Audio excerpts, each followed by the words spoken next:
बड़ी खबर Iran Israel युद्ध पर सामने आ रही है। ईरान के नए सुप्रीम लीडर पर हमले की खबर निकलकर सामने आई है। आपको बता दें, चीन का सुप्रीम लीडर पर हमले का विरोध भी सामने आया है।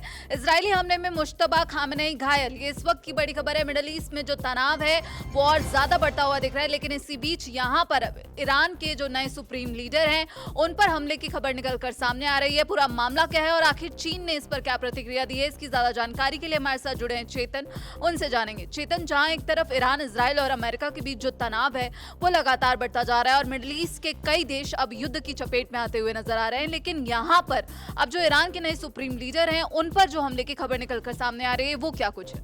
देखिए, जिस तरीके से ईरान के सर्वोच्च जो लीडर थे खामेनेई, उनकी एक सटीक हमले में जो मौत हुई, उसके बाद ईरान पूरी तरीके से बौखलाया हुआ है और वो ये चाहता था कि जल्द से जल्द एक सुप्रीम लीडर मिले और उनके आदेशों का पालन करते हुए अब आगे क्या करना है, किस स्ट्रेटजी पर काम करना है, उस पर ईरान चल सके। खबर ये सामने आती है कि मुस्तफा खामेनेई, जो कि खामेनेई के बेटे, उनको सुप्रीम लीडर बनाया गया और बहुत इसके लिए, हालांकि मुझे नहीं लगता कि समय लिया गया होगा, लेकिन ये खबरें जब तक सामने आई तब तक कुछ दिन बीत चुके थे।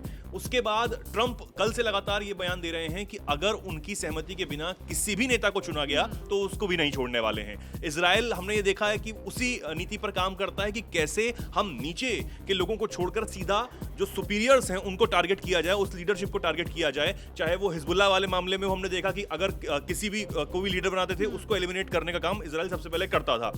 हमने ये देखा कि मुस्तफा खामेनेई को जब घोषित किया गया सुप्रीम लीडर, उसके बाद अब दावा यह किया गया कि ईरान के नए सर्वोच्च जो लीडर हैं उसको निशाना बनाया गया है और इस पर अब चीन का बयान भी सामने आ गया है और यह भी अपने आप में एक बड़ी बात है। चीन का यह कहना है कि वो ईरान के नए सुप्रीम लीडर मुस्तफा खामेनेई को किसी भी तरह से टारगेट करने का विरोध करता है, क्योंकि इजरायली सेना ने उनके मारे गए पिता अली खामेनेई के वारिस के खिलाफ धमकियां दी।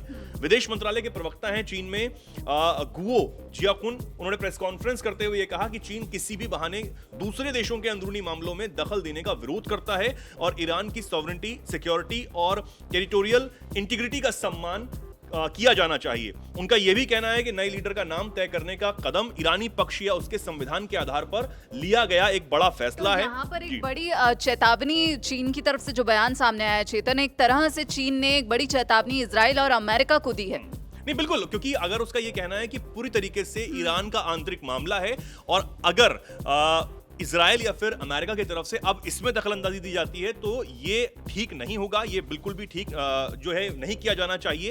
हालांकि अब जो दावा किया जा रहा है कि जो नए सुप्रीम लीडर है उन पर हमला हुआ है, वो घायल हुए हैं, अगर ये बात सच है तो इस पर भी, क्योंकि चीन की तरफ से प्रतिक्रिया सामने आई, तो कहीं ना कहीं ये भी लगता है कि ये भी सच है कि इजराइल ने फिर से वही उसी नीति पर काम करते हुए सुप्रीम लीडर को टारगेट किया है। नए जो सुप्रीम लीडर बने हैं और वो घायल हुए हैं, चीन ने इसका विरोध किया है। सबसे बड़ी बात यह है कि चीन जिस तरीके से अब प्रतिक्रिया दे रहा है और क्योंकि पहले भी ईरान का समर्थन करना, ईरान को तमाम जो ड्रोन्स हैं, तमाम जो हथियार हैं वो पहुंचाना, बैकडोर से वो चीन करता रहा है। चीन ने खुलकर कभी किसी युद्ध में आगे आने की बात नहीं की है, लेकिन ये सब जानते हैं कि ईरान का जो बैकडोर से समर्थन है वो चीन हमेशा से करता रहा है। अमेरिका इस बात को समझता है, लेकिन क्योंकि अभी जो इजराइल और अमेरिका टारगेट है वो ये है कि ईरान में कुछ भी छोड़ा ना जाए, चाहे वो न्यूक्लियर साइट्स हो, हालांकि उन पर लगातार अटैक जो है वो किए जा रहे हैं। और क्योंकि कल जो फ्यूल टैंक्स हैं उन पर भी हमले किए गए, तो खबर यह आई कि एसिड रेन जो है उसकी चेतावनी भी ईरान में जारी की गई है। ईरान की तरफ से ये भी कहा गया था कि जो ऑयल टैंक्स हैं जो जिन पर हमले किए गए हैं उससे ईरान ने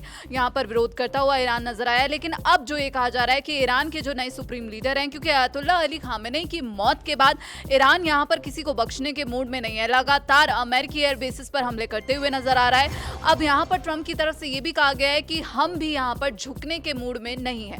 अब जो बड़ी खबर निकलकर सामने आ रही है कि ईरान के जो नए सुप्रीम लीडर हैं उनके घायल होने की खबर निकलकर सामने आई है, जिसका चीन ने भी यहाँ पर चीन की तरफ से उस पर प्रतिक्रिया सामने आई है इस पूरे मामले पर। और जो लगातार जो मिडिल ईस्ट से खबरें निकलकर सामने आएंगी वो हम आप तक पहुंचाते रहेंगे। अभी इस पर आपकी क्या राय है हमें कमेंट बॉक्स में जरूर बताइएगा। बाकी देश और विदेश की तमाम खबरों के लिए आप देखते रहिए दैनिक जागरण। नमस्कार।